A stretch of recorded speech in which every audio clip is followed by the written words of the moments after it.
ವೀಕ್ಷಕರೇ, 2016ರಲ್ಲಿ ಕೇಂದ್ರ ಸರ್ಕಾರ 500 ಹಾಗೂ 1000 ನೋಟನ್ನು ಹಠಾತ್ತನೆ ಬ್ಯಾನ್ ಮಾಡಿತ್ತು. ಇದರಿಂದ ಇಲ್ಲಿಂದ ಕೋಟ್ಯಾಂತರ ಜನರಿಗೆ ಕಷ್ಟ ಎದುರಾಗಿತ್ತು. ದಿನವಿಡೀ ಕ್ಯೂನಲ್ಲಿ ನಿಂತು ತಮ್ಮ ಬಳಿ ಇದ್ದ ಹಳೆ ನೋಟುಗಳನ್ನು ವಾಪಸ್ ಕೊಟ್ಟು ಹೊಸ ನೋಟನ್ನು ಪಡೆಯೋದಕ್ಕೆ ಜನರು ಪಟ್ಟಂಥ ಅವಸ್ಥೆ ಅಷ್ಟಿಷ್ಟಲ್ಲ. ಆಗ ಜೇಬಲ್ಲಿ ಹಣ ಇದ್ದರೂ ಕೂಡ ಏನೂ ಪ್ರಯೋಜನವಿಲ್ಲ ಎಂಬ ಸ್ಥಿತಿ ಉಂಟಾಗಿತ್ತು. ಇದರಿಂದಾಗಿ ಎಲ್ಲರ ಗಮನವೂ ಕೂಡ ಕ್ಯಾಶ್ಲೆಸ್ ವ್ಯವಹಾರ ಅಂದರೆ ಆನ್ಲೈನ್ ಪೇಮೆಂಟ್ ಕಡೆ ಹೋಯಿತು. ಜನರ ಈ ಅಸಹಾಯಕ ಪರಿಸ್ಥಿತಿಯನ್ನೇ ಆ ಒಂದು ಸಂಸ್ಥೆ ಚೆನ್ನಾಗಿ ಎನ್ಕ್ಯಾಶ್ ಮಾಡಿಕೊಳ್ತು. ಅದೇ ಫೋನ್ಪೇ.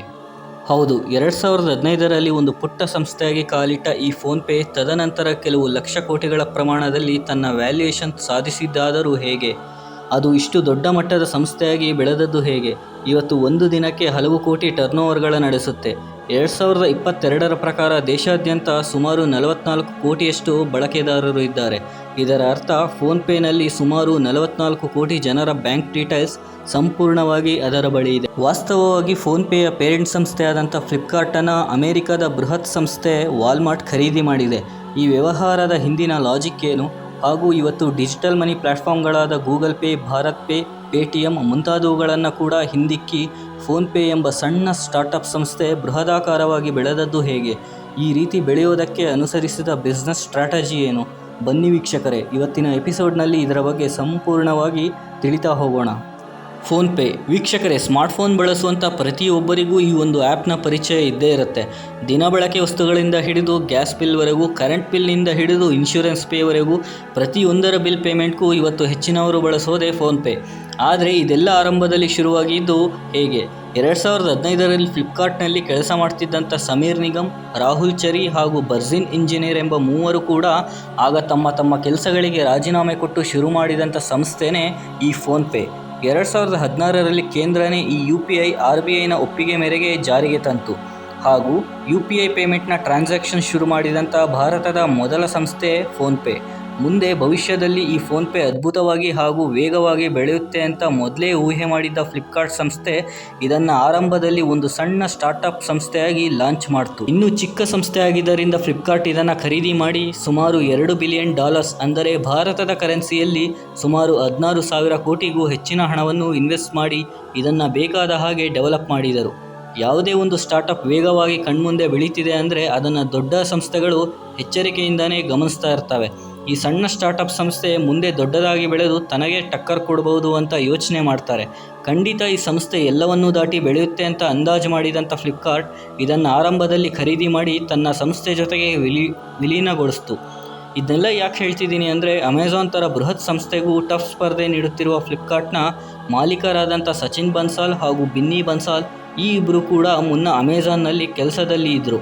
ಅಲ್ಲಿ ರಾಜೀನಾಮೆ ಕೊಟ್ಟು ಅದೇ ಥರದ ಫ್ಲಿಪ್ಕಾರ್ಟ್ ಇಲ್ಲಿ ದೇಸಿ ಸಂಸ್ಥೆಯನ್ನು ಶುರು ಮಾಡಿದರು. ಮುಂದೆ ಫ್ಲಿಪ್ಕಾರ್ಟನ್ನು ವಾಲ್ಮಾರ್ಟ್ ಖರೀದಿ ಮಾಡುತ್ತೆ. ಇಲ್ಲಿ ಫ್ಲಿಪ್ಕಾರ್ಟ್ ವಾಲ್ಮಾರ್ಟ್ಗಳು ಮಾತ್ರವಲ್ಲದೆ ಫೋನ್ಪೇ ಕೂಡ ಮುಂದೆ ತನಗೆ ಎದುರಾದಂಥ ಎಷ್ಟೋ ಹೊಸ ಸಂಸ್ಥೆಗಳನ್ನು ತಾನೇ ಖರೀದಿ ಮಾಡುತ್ತೆ. ನಾವೆಲ್ಲರೂ ಅಥವಾ ನಮ್ಮಲ್ಲಿ ಹೆಚ್ಚಿನವರು ಫೋನ್ಪೇನ ಬಳಸ್ತೀವಿ. ಅದು ಎಲ್ಲ ಟ್ರಾನ್ಸಾಕ್ಷನ್ನ ನೇರವಾಗಿ ರವಾನೆ ಮಾಡುತ್ತೆ. ಆದರೆ ಇದಕ್ಕೆ ಸಿಗುವ ಲಾಭ ಏನು ಅಂತ ನೀವು ಕೇಳಬಹುದು. ಅಸಲಿಗೆ ಇದರ ನಿಜವಾದ ಕೆಲಸ ಇದಲ್ಲ. ಇದು ತನ್ನ ಎಲ್ಲ ಪೇಮೆಂಟ್ ಕೂಡ ಕಮಿಷನ್ ರಹಿತವಾಗಿ ಉಚಿತವಾಗಿ ಕೆಲಸ ಮಾಡೋದಕ್ಕೆ ಕಾರಣ ಕಸ್ಟಮರ್ಗಳನ್ನ ಸ್ವಾಧೀನಪಡಿಸ್ಕೊಳ್ಳೋದು. ಅಂದರೆ ಹೆಚ್ಚು ಗ್ರಾಹಕರನ್ನು ಸೆಳೆಯುವ ಸಲುವಾಗಿ ತನ್ನ ಎಲ್ಲ ಪೇಮೆಂಟ್ಗಳನ್ನ ಫ್ರೀಯಾಗಿ ಮಾಡ್ತಾ ಇತ್ತು. ಆದರೆ 2021ರಲ್ಲಿ ಟ್ರಾನ್ಸಾಕ್ಷನ್ಗೆ ಇಂತಿಷ್ಟು ಹಣ ಎಂದು ಪ್ರಾಸೆಸಿಂಗ್ ಚಾರ್ಜ್ ಶುರು ಮಾಡ್ತು. ಅಸಲಿಗೆ ಇದರ ನಿಜವಾದ ಬಿಸ್ನೆಸ್ ಮಾಡೆಲ್ ಬೇರೆಯೇ ಇದೆ. ಮೊದಲನೆಯದು ಕಮಿಷನ್. ಅಂದರೆ ನೀವು ಫೋನ್ಪೇ ಮೂಲಕ ಮಾಡುವ ಪೇಮೆಂಟ್ಗಳಿಗೆ ಇದಕ್ಕೆ ಅವುಗಳಿಂದ ಕಮಿಷನ್ ಸಿಗುತ್ತೆ. ಉದಾಹರಣೆಗೆ ಮೊಬೈಲ್ ಬಿಲ್, ಗ್ಯಾಸ್ ಹಾಗೂ ವಿದ್ಯುತ್ ಬಿಲ್ ಪೇಮೆಂಟ್ಗಳು. ಈ ಪೇಮೆಂಟ್ಗಳಿಗೆ ಕಮಿಷನ್ ಕೊಡೋದು ನಾವಲ್ಲ, ಬದಲಿಗೆ ಆ ಸರ್ವಿಸ್ ಪ್ರೊವೈಡರ್ಗಳು. ಅಂದರೆ ನೀವು ನಿಮ್ಮ ವಿದ್ಯುತ್ ಬಿಲ್ಲನ್ನು ಇದರ ಮೂಲಕ ಕಟ್ಟಿದ್ರೆ ಬೆಸ್ಕಾಂ ಸಂಸ್ಥೆಯಿಂದ ಒಂದಷ್ಟು ನಿಗದಿತ ಕಮಿಷನ್ ಇದಕ್ಕೆ ಸಿಗುತ್ತೆ.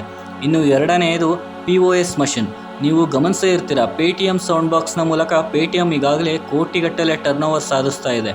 ಫೋನ್ಪೇ ಕೂಡ ಇದೇ ಥರದ ಸೌಂಡ್ ಡಿವೈಸನ್ನು ಹೊಂದಿದ್ದು ಇದರಿಂದ ಕೂಡ ಫೋನ್ಪೇಗೆ ಆದಾಯ ಹರಿದು ಬರುತ್ತೆ. ಮೂರನೆಯದು ಇನ್ಶೂರೆನ್ಸ್. ಫೋನ್ಪೇ ಈಗ ಅದರದೇ ಆದಂಥ ಇನ್ಶೂರೆನ್ಸ್ ಬಿಸ್ನೆಸ್ ಶುರು ಮಾಡಿದೆ. ನಮ್ಮಲ್ಲಿ ಅನೇಕರು ಇನ್ಶೂರೆನ್ಸ್ ಪೇ ಮಾಡೋದಕ್ಕೆ ಹೆಚ್ಚು ಫೋನ್ಪೇ ಬಳಸ್ತಾರೆ. ನಾವು ನಮಗೆ ಗೊತ್ತಿದ್ದು ಅಥವಾ ಗೊತ್ತಿಲ್ಲದೇನೋ ನಮ್ಮ ಎಲ್ಲ ಫೈನಾನ್ಷಿಯಲ್ ಡೇಟಾವನ್ನು ಇದಕ್ಕೆ ಕೊಟ್ಟಿರ್ತೀವಿ. ಹೀಗಾಗಿ ತನ್ನ ಗ್ರಾಹಕರು ಏನನ್ನು ಖರೀದಿ ಮಾಡ್ತಾರೆ, ಅವರ ಶಾಪಿಂಗ್ ಅಭಿರುಚಿ ಏನು ಇರುತ್ತೆ ಅಂತ ತಿಳಿತಾ ಹೋಗುತ್ತೆ. ಅದರ ಪಾಡಿಗೆ ಅದು ತನ್ನ ಸೇವೆಯಿಂದ ಅಪ್ಡೇಟ್ ಆಗ್ತಾ ಇರುತ್ತೆ. ಈ ರೀತಿಯಾಗಿಯೇ ಇನ್ಶೂರೆನ್ಸ್ ಆಕೆ ಕೂಡ ಸೇರಿಸಿದೆ. ಇನ್ನು ನಾಲ್ಕನೆಯದು ಪ್ರೊಸೆಸಿಂಗ್ ಫೀಸಸ್. ಉದಾಹರಣೆಗಾಗಿ ಮೊಬೈಲ್ ರೀಚಾರ್ಜ್ ವೇಳೆ ಪ್ರತಿ ರೀಚಾರ್ಜ್ಗೂ ₹2 ಚಾರ್ಜ್ ಮಾಡೋದನ್ನು ನೀವು ನೋಡೇ ಇರ್ತೀರ. ಇಂಥ ಸ್ಟಾರ್ಟಪ್ ಸಂಸ್ಥೆಗಳು ಮೊದಮೊದಲು ಎಲ್ಲವನ್ನೂ ಫ್ರೀಯಾಗಿ ಕೊಟ್ಟು ಅದು ದೊಡ್ಡದಾಗಿ ಬೆಳೆದ ಮೇಲೆ ಪ್ರತಿಯೊಂದಕ್ಕೆ ಚಾರ್ಜ್ ಮಾಡೋಕ್ಕೆ ಶುರು ಮಾಡ್ತಾರೆ. ಇವತ್ತು ಆನ್ಲೈನ್ UPI ಸೇವೆಗಳಲ್ಲಿ ಪ್ರಧಾನವಾಗಿ 5 ಸಂಸ್ಥೆಗಳು ಇದ್ದಾವೆ: PhonePe, Google Pay, Bharat pay, Paytm ಹಾಗೂ ಕೊನೆಯದು ಅಮೆಜಾನ್ ಪೇ. ಆದರೂ ಕೂಡ ಭಾರತದ 50% ಶೇರ್ ಫೋನ್ಪೇ ಸಂಸ್ಥೆಯ ವಶದಲ್ಲಿ ಇದೆ. ಭಾರತದಲ್ಲಿ ಸುಮಾರು 80 ಕೋಟಿಯಷ್ಟು ಜನ ಈ UPI ಸೇವೆಯನ್ನು ಬಳಸ್ತಿದ್ದಾರೆ. ಅದರಲ್ಲಿ ಅರ್ಧದಷ್ಟು ಅಂದರೆ ಅದು 40 ಕೋಟಿಯಷ್ಟು ಆಗುತ್ತೆ. ಇಷ್ಟು ಜನ ₹2 ಹೆಚ್ಚಿಗೆ ಹೋದ್ರೂ ಚಿಂತೆ ಇಲ್ಲ ಅಂತ ಮೊಬೈಲ್ ರೀಚಾರ್ಜನ್ನು ಫೋನ್ಪೇಯಿಂದನೇ ಮಾಡ್ತಾರೆ. ಈ ಫೋನ್ಪೇಗೆ ಕೇವಲ ಮೊಬೈಲ್ ರೀಚಾರ್ಜ್ ಒಂದರಲ್ಲಿ ಎಷ್ಟು ಹಣ ಬರುತ್ತೆ ಅಂತ ನೀವೇ ಅಂದಾಜು ಮಾಡಿ. ಅಂದರೆ ಹೆಚ್ಚು ಕಮ್ಮಿ ಬರೀ ರೀಚಾರ್ಜಿಂದಲೇ ಭರ್ತಿ ₹80 ಕೋಟಿ ಅದರ ಅಕೌಂಟ್ಗೆ ಸೇರುತ್ತೆ. ಇಷ್ಟಕ್ಕೂ ಈ ಒಂದು ಸಣ್ಣ ಸ್ಟಾರ್ಟಪ್ ಕಂಪನಿ ಇಷ್ಟೊಂದು ಕಸ್ಟಮರ್ಸ್ನ ಸಂಪಾದಿಸಿದ್ದು ಹೇಗೆ? ವೀಕ್ಷಕರೇ, ನಿಮಗೆಲ್ಲ ಗೊತ್ತಿರುವ ಹಾಗೆ 2020ರ ಕೊರೋನಾ ಸಂದರ್ಭದಲ್ಲಿ ನೋಟು ಹಾಗೂ ಕಾಯಿನ್ ಮುಟ್ಟಿದರೂ ಕೂಡ ಕೊರೋನಾ ಇನ್ಫೆಕ್ಷನ್ ಆಗುತ್ತೆ ಎಂದು ಅಂದ್ಕೊಂಡಿದ್ರು. ಮೊದಲೇ ಭಯದಲ್ಲಿ ತತ್ತರಿಸಿ ಹೋಗಿದ್ದ ಜನ ಈ ಒಂದು ವಿಷಯ ನಿಜಾನೋ ಸುಳ್ಳೋ ಅಂತ ಆಲೋಚನೆ ಕೂಡ ಮಾಡದೆ ಡಿಜಿಟಲ್ ಪೇಮೆಂಟ್ ಕಡೆ ವಾಲಿದ್ರು.